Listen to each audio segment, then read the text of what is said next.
നിർമ്മലയിൽ നിന്നും പാസ്സായവർക്ക് ജോലിക്കായിട്ട് കാത്തിരിക്കേണ്ടി വരില്ല. Nirmala college, Muvattupuzha. An inspiring journey into the future. കഴിഞ്ഞ 10 വർഷമായി ഭാരതത്തിൽ വലിയ മാറ്റങ്ങൾക്ക് നേതൃത്വം നൽകാൻ നരേന്ദ്രമോദിക്ക് സാധിച്ചുവെന്ന് കേന്ദ്ര സഹമന്ത്രി general VK. Singh. Idukki parliament മണ്ഡലം NDA സ്ഥാനാർത്ഥി അഡ്വക്കേറ്റ് സംഗീത വിശ്വനാഥന്റെ തെരഞ്ഞെടുപ്പ് പ്രചരണാർത്ഥം മൂവാറ്റുപുഴയിൽ പ്രസംഗിക്കുകയായിരുന്നു മന്ത്രി. പ്രധാനമന്ത്രി നരേന്ദ്രമോദിയുടെ ഭരണത്തിന് കീഴിൽ രാജ്യത്ത് എല്ലാ മേഖലകളും വികസിച്ചുവെന്ന് കേന്ദ്ര ഉപരിതല ഗതാഗത ഏവിയേഷൻ സഹമന്ത്രി general VK. Singh.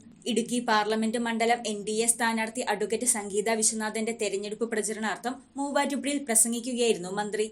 India is the only country in the world today whose economic development or the growth of GDP or the way economics is functioning is at a rate higher than 6% in the world. There is no other country in the world.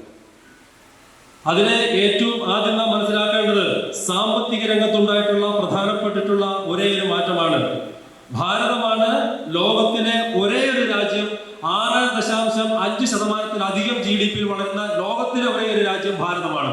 മേള ഓഡിറ്റോറിയത്തിൽ നടന്ന പരിപാടിയിൽ BJP Ernakulam ജില്ലാ ഉപാധ്യക്ഷൻ E.T. Natarajan അധ്യക്ഷത വഹിച്ചു. NDA chairman A.S. Aji, convenor advocate Pratheesh Prabha, Yuva Morcha ദേശീയ secretary P. Shyamraj, BJP സംസ്ഥാന കമ്മിറ്റി അംഗം P. സജി, മൂവാറ്റുപുഴ മണ്ഡലം പ്രസിഡന്റ് അരുൺ P. മോഹൻ, വാഴക്കുളം മണ്ഡലം പ്രസിഡന്റ് രേഖ പ്രഭാത്, കോതമംഗലം മണ്ഡലം പ്രസിഡന്റ് ഉണ്ണികൃഷ്ണൻ മാങ്കോട്, കവളങ്ങാട് മണ്ഡലം പ്രസിഡന്റ് അഡ്വക്കേറ്റ് സൂരജ് ജോൺ മലയിൽ, സ്ഥാനാർത്ഥി അഡ്വക്കേറ്റ് സംഗീത വിശ്വനാഥൻ തുടങ്ങിയവർ പ്രസംഗിച്ചു.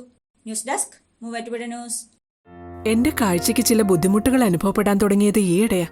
ആദ്യം ടെൻഷനായി. മകളാ പറഞ്ഞത് അഹല്യയിൽ പോകാൻ. അഹല്യയ്ക്ക് 30 വർഷത്തെ പാരമ്പര്യവും വിശ്വസ്തതയുമുണ്ട്.